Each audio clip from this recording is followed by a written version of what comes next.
Good evening from Washington, D.C., and thank you to those of you joining us from around the world for news from a Catholic perspective. I'm Lauren Ashburn.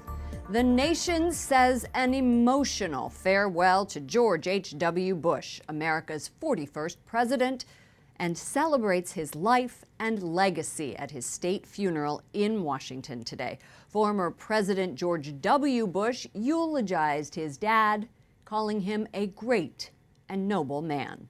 White House Correspondent Mark Irons is outside the Episcopal National Cathedral, where today's funeral service was held. Good evening, Mark.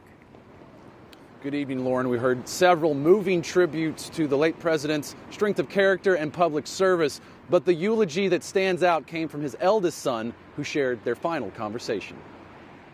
I said, "Dad, I love you and you've been a wonderful father."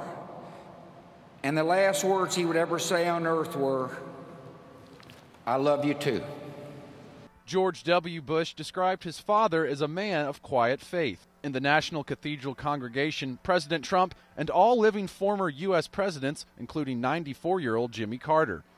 Foreign leaders, diplomats, and clergy from different faiths, including Washington's former Archbishop, Cardinal Donald Wuerl. The state funeral started with prayer. With faith in Jesus Christ, we receive the body of our brother George. The 41st president's granddaughters read from Isaiah.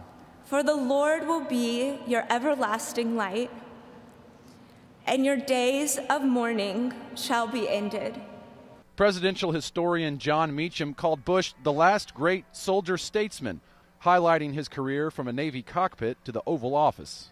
He believed that to whom much was given, much is expected. And because life gave him so much, he gave back again and again and again. Brian Mulroney, the former Prime Minister of Canada, predicted how history will remember George H.W. Bush. I believe it will be said that no occupant of the Oval Office was more courageous, more principled, and more honorable than George Herbert Walker Bush. President George W. Bush choked up at the end of his eulogy when speaking about his mother, Barbara, and his sister, Robin, who lost her fight to cancer when she was 3 years old.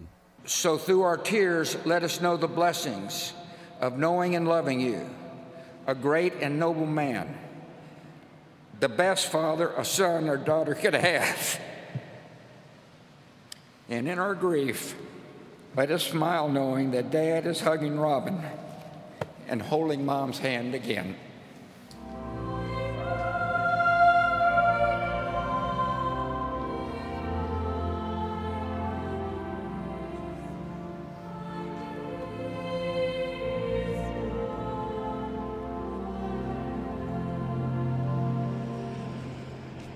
The former president is back in Texas tonight, where his body will lie in repose at St. Martin's Episcopal Church in Houston. A funeral will take place there tomorrow before his burial at his presidential library in College Station, Texas. Lauren. White House Correspondent Mark Irons. Thank you, Mark.